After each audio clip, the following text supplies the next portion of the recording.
Good morning students. आज का हमारा टॉपिक सेंटेंस है जो इंग्लिश ग्रामर के अंदर आएगा।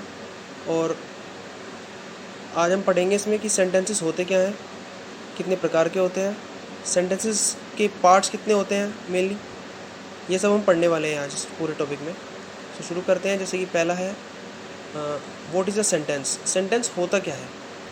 सो a sentence is a group of words which makes a complete sense. Sentence जो होता है वो एक शब्दों का समूह होता है जो मिलकर एक पूर्ण सेंस बनाए, जिससे मिलकर एक पूर्ण हमें क्या मिले, सेंस मिले पूरी एक। जैसे एग्जांपल देख लेते हैं। This is an interesting novel. यह एक रुचिकर उपन्यास है। अब जब आप इस पूरी लाइन को पढ़ रहे हो, एक सेंटेंस को पढ़ रहे हो, इसमें आप देखोगे कि आपको इससे एक मीनिंग निकलता है। ये एक मीनिंगफुल लाइन है, आपको एक पूरा मीनिंग निकल के आता है। दूसरा हम देखते हैं रक्षा सिंग्स सॉन्ग्स। रक्षा गाना गाती है या रक्षा गाने गाती है। सो आप देख रहे हो इस सेंटेंस में भी आपको पूरे रूप से पता लगता है कि रक्षा जो है वो क्या कर रही है। सब्जेक्ट यानी कि रक्षा जो है वो क्या कर रही है, क्या गा रही है, इस बारे में पता लगता है। नेक्स्ट हम चलते हैं पार्ट्स ऑफ सेंटेंसेस। अब एक सेंटेंस है, उसके दो पार्ट होते हैं मेनली। पहला हो जाता है सब्जेक्ट और दूसरा हो जाता है प्रेडिकेट। अब सब्जेक्ट क्या चीज़ है। सब्जेक्ट आप नॉर्मली पता है, सब्जेक्ट को हिंदी में बोलते हैं कर्ता। कर्ता यानी कि वो पार्ट जो किसी सेंटेंस में कुछ काम कर रहा होता है या जिसके बारे में कोई बात हो रही होती है। जैसे कि इंग्लिश में लिखा है subject is that part of a sentence which names the person और thing that we talk about. यानी कि वो पार्ट सेंटेंस का जिसके बारे में हम बात कर रहे होते हैं, जिसके बारे में कोई बात हो रही होती है। For example, Kunal sings a melodious song. Kunal जो है वो एक मधुर गाना गाता है। सो यहाँ पर जो कुणाल है, यहाँ पर जो बात हो रही है वो कुणाल के बारे में हो रही है। कुणाल ही है जो वो एक मधुर गाना गा रहा है। सो हम इससे क्या पता लगता है, कुणाल जो हुआ वो एक सब्जेक्ट हुआ। नेक्स्ट प्रेडिकेट क्या होता है। प्रेडिकेट वो पार्ट होता है जो बता रहा होता है कि सब्जेक्ट क्या करने वाला है, सब्जेक्ट क्या करेगा, ये नॉलेज प्रेडिकेट देगा। जैसे कि Parth loves to read magazines. Parth यानी कि सब्जेक्ट है। पार्थ क्या कर रहा है, पार्थ को मैगजीन्स पढ़ना पसंद है, ठीक है ना। सो इसमें जो लव्स टू रीड मैगजीन्स वाला पार्ट है, ये पूरा प्रेडिकेट के अंदर आता है, क्योंकि ये जो पार्ट है ये हमें पार्थ के बारे में बता रहा है कि पार्थ क्या कर रहा है, उसे क्या पसंद है। सेम इसी लाइन में मैंने इसको डिस्क्राइब किया है कि underline part is the predicate because it tells us about the subject part, subject Parth. Next चलते हैं काइंड्स ऑफ सेंटेंसेस। अब मेनली सेंटेंसेस कितने प्रकार के होते हैं वो हम पता करते हैं। जैसे कि पहला होता है असर्टिव या डिक्लेरेटिव सेंटेंस, दूसरा होता है interrogative sentences, third imperative sentences, fourth exclamatory and the fifth and the last one is optative sentences. पहला हम देख लेते हैं असर्टिव या डिक्लेरेटिव। जैसे कि नाम से पता लग रहा है डिक्लेरेटिव, जिससे हमें कोई डिक्लेरेशन मिले, जिससे हमें पता लगे क्या कुछ लिखा हुआ है, एक स्टेटमेंट के बारे में पता लगे हमें। जैसे कि sentence that gives any statement और declare something is called an assertive sentence और डिक्लेरेटिव सेंटेंस। जैसे कि मैंने आपको भी बताया हिंदी में, एज इट इज़ मैंने इंग्लिश में बताया हुआ है, आप दोनों में समझ सकते हैं। For example, Radha is going to the market. इस लाइन से इस पूरे सेंटेंस में कुछ पता लग रहा है, एक स्टेटमेंट पता लगी, एक पूरी स्टेटमेंट बताई गई है कि राधा जो है वो मार्केट, बाजार जा रही है। Next, Mohan loves to play chess. Mohan को चेस खेलना पसंद है या मोहन चेस खेलना पसंद करता है। समझ में आई बात आपको। नेक्स्ट चलते हैं। नेक्स्ट आता है हमारा इंट्रोगेटिव सेंटेंसेस।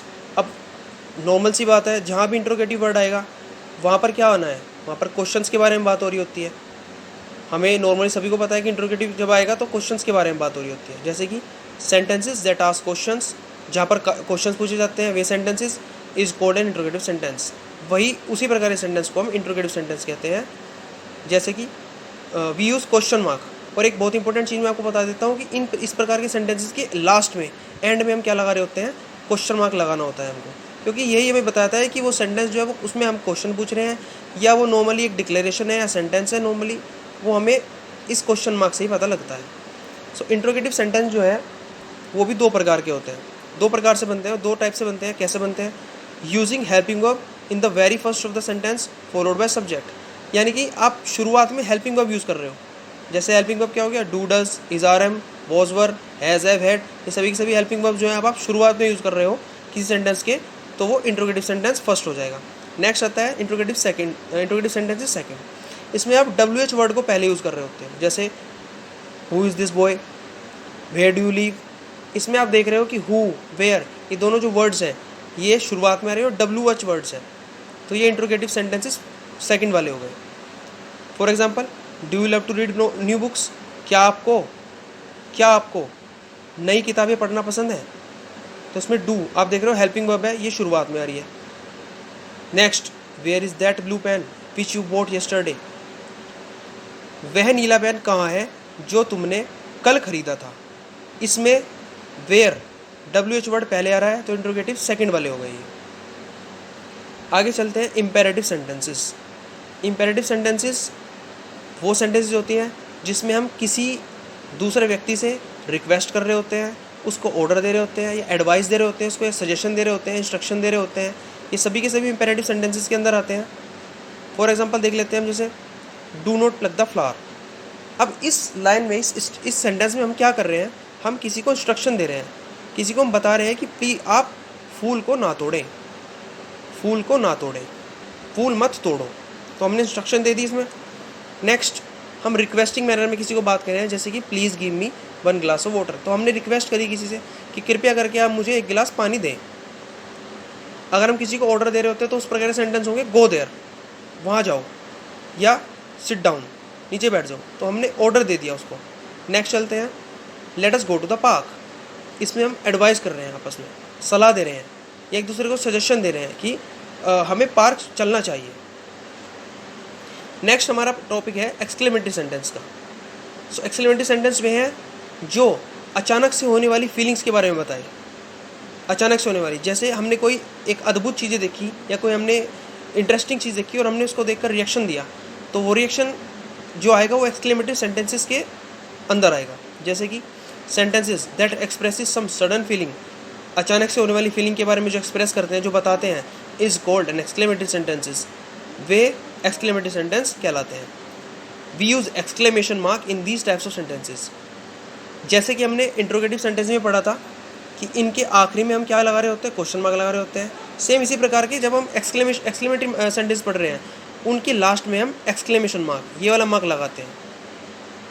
जैसे कि एक एग्जांपल देख लेते हैं, व्हाट अ ब्यूटीफुल पेंटिंग, कितनी सुंदर पेंटिंग है। तो हमने कोई अचानक से कोई पेंटिंग देखी और हमें वो बहुत ही सुंदर लगी, तो हमने एकदम क्या अपना एक्सप्रेशन दिया, व्हाट अ ब्यूटीफुल पेंटिंग, कितनी सुंदर पेंटिंग है। नेक्स्ट आता है व्हाट अ हीरोइक वर्क, कितना ही आपने हीरोइक वर्क यानी कि आपने कितना हीरो वाला काम किया। नेक्स्ट आता है ऑपरेटिव सेंटेंसेस। अब ऑपरेटिव सेंटेंसेस जिसमें हम विश कर रहे होते हैं, प्रेयर कर रहे होते हैं, या अपना गुस्सा दिखा रहे होते हैं, ये सभी के सभी ऑपरेटिव सेंटेंसेस में आएंगे। पढ़ लेते हैं इसके बारे में एक बार। Sentence that used to express wish, prayers और anger is called an operative sentence. जैसे एग्जांपल ले लेते हैं, may you live long. May you live long का मतलब क्या होता है, आप दीर्घायु हो या आप लंबे समय तक जिए। May God give you a wonderful life ahead, भगवान करे आपका जीवन जो है, आपका जीवन आगे जाके वंडरफुल हो। वंडरफुल यानी कि आश्चर्यजनक हो, आपका जीवन जो है आगे जाके आश्चर्यजनक हो। Next, may God fulfil your desires, भगवान करे आपकी सभी इच्छाएं पूर्ण हो। सो आज हमने क्या पढ़ा, आज हमने सेंटेंस के बारे में पढ़ा और उसका जाना कि उसके कितने प्रकार के काइंड्स होते हैं, उन काइंड्स के बारे में पढ़ा। Thank you very much.